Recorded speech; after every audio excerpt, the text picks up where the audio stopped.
Hello everyone, welcome to EduTap. So today we'll be discussing the contract of indemnity, and this video is a part of our Jaffrey online classes in which we discuss different topics from different components, and at the end of each video we discuss 2, 3 or 4 MCQs which are sufficient to cover that topic. Okay, so let's start with today's topic, that is contract of indemnity, which is a part of principles and practices of banking. So what is a contract of indemnity? So let's start with an example. एक party का नाम है A, person का नाम है B, दूसरे का नाम है C. A B को एक कॉन्ट्रैक्ट साइन करके बोलता है कि अगर तुझे मेरे कंडक्ट से या C के कंडक्ट से कोई भी नुकसान होता है तो उस नुकसान की भरपाई मैं प्रोवाइड करूंगा. ठीक है, तो ये जो कॉन्ट्रैक्ट होगा वो होगा contract of indemnity, where one party promises to save the other from losses caused to him by the conduct of the promiser himself or by the conduct of any other person. कि उसके conduct से या फिर किसी third party के conduct से अगर इस पर्सन को नुकसान हो रहा है तो यहाँ पे जो प्रॉमिस कर रहा है लॉस को फुलफिल करने का, ठीक है, उसे बोला जाएगा इंडेमनिफायर. ए इसमें हो जाएगा इंडेमनिफायर, बी हो जाएगा इंडेमनिटी होल्डर. कि अगर बी को ए के कंडक्ट से या सी के कंडक्ट से कोई भी नुकसान होता है तो ए भरपाई करेगा. सो ये जो प्रॉमिस कर रहा है ये इंडेमनिफायर है, जिसको प्रॉमिस किया जा रहा है वो इंडेमनिटी होल्डर है. लेकिन यहाँ पे जो कॉन्ट्रैक्ट है वो कंटिंजेंट कॉन्ट्रैक्ट है. ये इस चीज पे डिपेंड करता है कि अगर ये घटना होती है तो, अगर वो घटना नहीं घट रही, अगर वो नुकसान नहीं हो रहा है तो फिर कॉन्ट्रैक्ट में कोई भी पेमेंट नहीं करनी पड़ती है. मान लीजिए कि यहाँ पे आप बात कर लीजिए फायर इंश्योरेंस की. जितने भी इंश्योरेंस के कॉन्ट्रैक्ट्स हैं ये सारे इंडेमनिटी के ही कॉन्ट्रैक्ट्स होते हैं. अब मान लीजिए ए जो है बी को गारंटी देता है, उसको प्रॉमिस करता है, कॉन्ट्रैक्ट साइन करता है कि अगर तेरे ऑफिस में आग लग जाती है जो भी नुकसान होगा उसकी भरपाई मैं करूंगा. ठीक है, तो इस केस के अंदर अगर आग लगती है, नुकसान होता है, तभी ए बी के नुकसान की भरपाई करेगा. A the indemnifier, b the indemnity holder. ठीक है, तो इंश्योरेंस कॉन्ट्रैक्ट्स वैसे बेसिकली इंडेमनिटी के कॉन्ट्रैक्ट्स होते हैं, बट वो इंडियन कॉन्ट्रैक्ट एक्ट के अंडर कवर्ड नहीं है पूरे तरीके से. वैसे सारे indemnity contracts are under the Indian contract act, लेकिन ये एक्ट एग्जॉस्टिव नहीं है. यानी कि अगर कोर्ट को कोई भी वर्डिक्ट देना है तो वो इंडियन कॉन्ट्रैक्ट एक्ट के बाहर जाके भी इस चीज की वर्डिक्ट दे सकता है. ओके, और ये जो इंडेमनिटी कॉन्ट्रैक्ट है ये एक्सप्रेस भी हो सकता है और ये इम्प्लाइड कॉन्ट्रैक्ट भी हो सकता है. एक्सप्रेस में तो लिख के प्रॉपर कॉन्ट्रैक्ट है. इम्प्लाइड का हम एक एग्जांपल देख लेते हैं. मान ली एक पर्सन है, इसका नाम है अमन, ये है गवर्नमेंट एम्प्लॉय, और इसका जो अकाउंटेंट है उसका नाम है रोहन. ठीक है, अब अमन के पास गवर्नमेंट के लिए एक प्रोमिसरी नोट है, यानी कि उस पैसे पे हक किसका है, गवर्नमेंट का है. अमन का जो अकाउंटेंट है रोहन, वो क्या करता है, वो प्रोमिसरी नोट लेता है. अमन के पास किस कैपेसिटी में है वो promissory note, as a government employ उसके पास गवर्नमेंट का एक प्रोमिसरी नोट पड़ा है. अमन क्या करता है, अमन उसको अपने नाम पे एंडोर्स कर लेता है. अमन का जो अकाउंटेंट है रोहन, वो अपने नाम पे उसको क्या कर लेता है, एंडोर्स कर लेता है, और वो पैसे जाके निकलवा लेता है प्रोमिसरी नोट के अगेंस्ट, पैसे रिसीव कर लेता है. ठीक है, जो कि गवर्नमेंट का पैसा था, अमन के पास एज अ गवर्नमेंट एम्प्लॉय वो प्रोमिसरी नोट पड़ा था. तो अब रोहन ने जाके बैंक से वो प्रोमिसरी नोट वगैरह शो करके पैसे ले लिए. अब यहाँ पे अमन को भरपाई करनी पड़ेगी. कल गवर्नमेंट बोलेगी कि पैसा कहाँ गया, तो अमन को अपनी जेब से भरपाई करनी पड़ेगी. अमन जो है बैंक पे केस कर देता है कि आपने बिना जाने परखे, ये आपने ध्यान नहीं दिया कि ये जो प्रोमिसरी नोट है ये तो बैंक का है और मेरे नाम पे इसलिए था क्योंकि मैं गवर्नमेंट एम्प्लॉय हूं. तो आपको ये चीज ध्यान में रखनी चाहिए थी ना कि एक गवर्नमेंट एम्प्लॉय कैसे किसी और को वो इंडोर्स कर सकता है पैसे.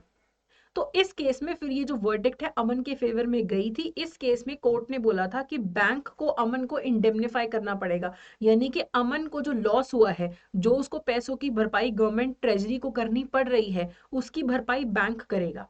अब बैंक इसमें ये नहीं बोल सकता कि मेरा तो कोई कॉन्ट्रैक्ट ही नहीं है, एक्सप्रेस कॉन्ट्रैक्ट ही नहीं है ना अमन के साथ. लेकिन यहाँ पे कोर्ट ने बोला था कि यहाँ पे इम्प्लाइड कॉन्ट्रैक्ट है. ठीक है, तो आपको अमन के लॉस की भरपाई करनी पड़ेगी. ठीक है, चलिए अब इंडेमनिटी के अंदर दो पार्टीज होती है, ये हमने देख लिया, एक हो गया इंडेमनिफायर और एक इंडेमनिटी होल्डर।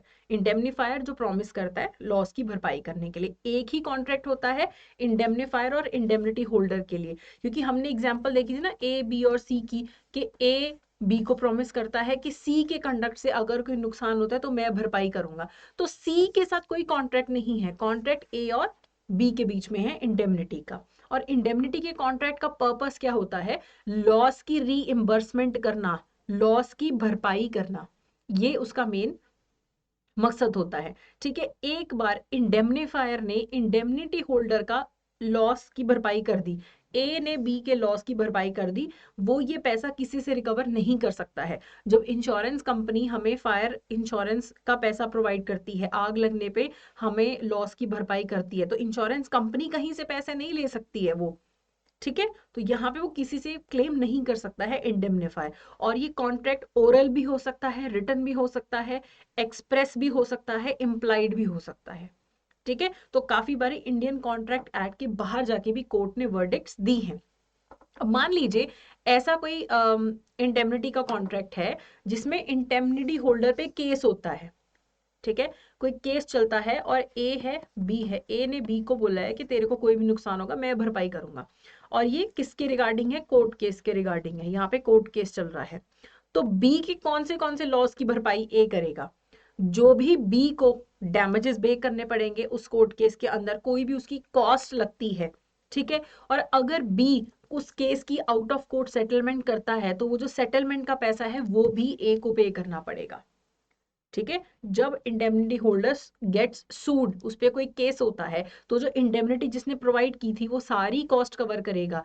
अगर आउट ऑफ कोर्ट सेटलमेंट होती है, कोई भी कॉम्प्रोमाइज होता है, उसका भी जो पैसा है वो ए को ही देना पड़ेगा। जो कॉस्ट है सारी, लॉयर करना पड़ गया, कोई भी डैमेजेस हो गए, सारे ए को भरपाई करनी पड़ेगी बी के लॉस की। ठीक है, अब यहाँ पे आपको ये भी ध्यान रखना है कि अगर इंडेमनिटी मिली हुई है बी को, तो इसका मतलब ये नहीं कि वो ज्यादा नुकसान कर ले या जानबूझ के ज्यादा पैसे में सेटलमेंट कर ले। वो इस तरीके से ही कंडक्ट करेगा जैसे उसकी खुद की जेब से पैसे जा रहे हो। मान लो आपके पास कार है, ठीक है, और ये बी की कार है। ओके, और बी ने ए कंपनी से कार की इंश्योरेंस करा रखी है कि कल अगर एक्सीडेंट हो जाता है तो ए कंपनी भरपाई कर देगी बी के नुकसान की। अब इसका मतलब ये थोड़ा ना कि बी अपनी गाड़ी को जैसे मर्जी सड़क पे चलाएगा, जैसे मर्जी नुकसान करने की कोशिश करेगा कि टूटती हेडलाइट टूट जाए मेरा तो ए भरपाई कर देगा। ऐसा नहीं होना चाहिए।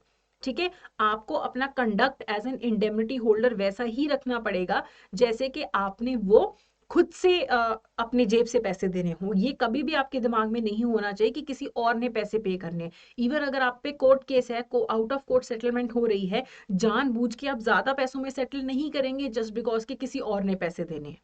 ठीक है, तो इन बातों का ध्यान रखना है।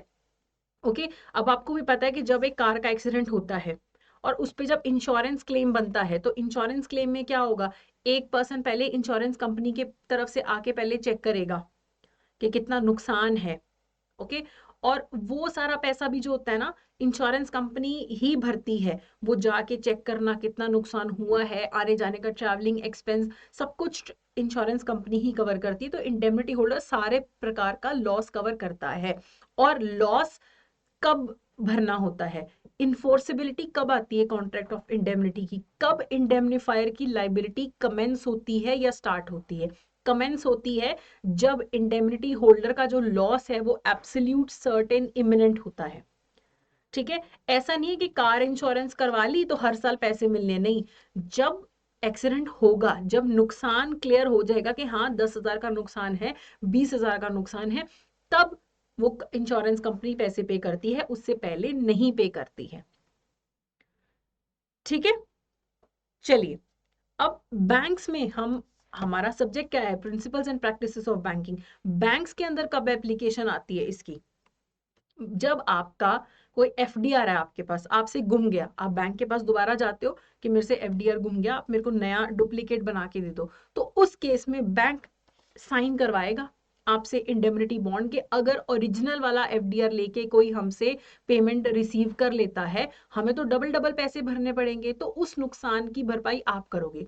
तो आप फिर वहां पे इंडेमनिटी बॉन्ड साइन करते हो। आपको कोई डुप्लीकेट पे ऑर्डर चाहिए तब भी आप इंडेमनिटी बॉन्ड साइन करते हो। जब बैंक्स डेथ क्लेम्स सेटल करता है एयर्स के साथ, जो आगे वारिस हैं उनके साथ, तब भी इंडेमनिटी बॉन्ड साइन करवाता है। और काफी जगह पे बैंक की अगर गलती होती है कोई, तो वो अपने कस्टमर की लाइबिलिटी, उसके प्रति उसकी लाइबिलिटी बनती है लॉस फुलफिल करने की। तो उस केस में इंडेमनिटी प्रोवाइडर कौन होता है? बैंक है। जैसे हमने एग्जांपल की थी ना कि अमन और रोहन, ठीक है, अमन एक गवर्नमेंट एम्प्लॉई है, फ्रॉड करके रोहन अपने नाम पे प्रॉमिसरी नोट लेके पेमेंट रिसीव कर लेता है। तो यहाँ पे इम्प्लाइड कॉन्ट्रैक्ट हो गया था ना, बैंक ने अमन के लॉस की भरपाई की थी। तो बैंक्स के लिए भी काफी जगह इंडेमनिटी के कॉन्ट्रैक्ट्स एग्जिस्ट करते हैं। अब हम इस टॉपिक से रिलेटेड कुछ एमसीक्यूज कर लेते हैं। पहला है, the contract of indemnity is defined in which of the following act? Indian contract act, Indian partnership act, banking regulation act या फिर आरबीए एक्ट? तो contract of indemnity has been defined under the Indian contract act 1872। Next question है, a contract wherein a contracts to indemnify b against the consequences of any proceeding with c which he may take against b. A promise करता है B को कि अगर सी तेरे खिलाफ कोई भी एक्शन लेता है, प्रोसीडिंग लेता है, ठीक है, कोई कोर्ट केस कर देता है तेरे तेरे खिलाफ, तो मैं तेरे लॉस की भरपाई करूंगा, ठीक है, up to the limit of, ठीक है, in respect of a certain sum of 20,000 in case of contract of indemnity, कि 20,000 तक का तेरी मैं इंडेमनिटी कर दूंगा, अगर तेरे को कोई भी नुकसान होता है मैं भरपाई कर दूंगा, ठीक है। अब यहाँ पे इंडेमनिटी होल्डर किसको बोलेंगे? ए को, बी को, सी को, या फिर ए एंड बी दोनों को? तो यहाँ पे इंडेमनिटी होल्डर कौन होता है? जिसके लॉस की भरपाई करी जाएगी। इस केस में किसके लॉस की भरपाई करी जाएगी? बी के। सी कुछ नहीं है इसके अंदर, वो तो थर्ड पार्टी है। ए होगा इंडेमनीफायर, जिसने प्रॉमिस किया है, और जिसको प्रॉमिस किया है वो होगा इंडेमनिटी होल्डर, ठीक है। तो बी यहाँ पे करेक्ट आंसर है। नेक्स्ट है, which of the following statement is incorrect regarding contract of indemnity? गलत कौन सी है? In a contract of indemnity there are 3 contracts. No, there is one contract only, and that is between the indemnifier and indemnity holder. अगला जो हमारा lecture होगा, वो guarantee वगैरह से रिलेटेड हम जब भी बात करेंगे तब हम देखेंगे कि कहाँ 3 कॉन्ट्रैक्ट्स होते हैं। कॉन्ट्रैक्ट ऑफ इंडेमनिटी में there is one contract between the indemnifier and indemnity holder. तो ये वाली स्टेटमेंट आपकी गलत है। The liability of the indemnifier is primary, ये बिल्कुल सही है। अगर इंडेमनिटी होल्डर को नुकसान होता है तो सबसे पहली भरपाई की लाइबिलिटी किसकी है? इंडेमनिफायर की। Once the indemnifier indemnifies the indemnity holder, he can not recover that amount. एक बार इंडेमनिफायर ने पैसे पे कर दिए, वो कहीं से रिकवर नहीं कर सकता। ये स्टेटमेंट बिल्कुल सही है। तो यहाँ पे ए इसका करेक्ट आंसर है। अब होमवर्क क्वेश्चन है जिसका आंसर आपने हमें देना है। The liability of the indemnifier commences, indemnifier की लाइबिलिटी कब स्टार्ट हो जाती है? When asked by the indemnified, ठीक है, जिसकी इंडेमनिटी की गई है, जो इंडेमनिटी होल्डर है, जब वो बोलेगा तब क्या उसकी लायबिलिटी शुरू होगी इंडेमनिफायर की? When asked by the court, जब कोर्ट बोलता है। When the indemnity holder actually इनकर लॉसेस, जब इंडेमनिटी होल्डर को एक्चुअल में लॉस होता है, या फिर जब इंडेमनिफायर के पास पैसे होते हैं, पे करने की कैपेसिटी होती है, तब। तो प्लीज आप इसका आंसर हमें कमेंट सेक्शन में दीजिए। So that was your session for today. अगर आपको कोई भी दिक्कत है, आप प्रेपरेशन के रिगार्डिंग कोई भी हेल्प चाहते हैं, you can contact us on this number, और you can send us an email on hello@edutab.co.in. So that's it for today. Thank you so much.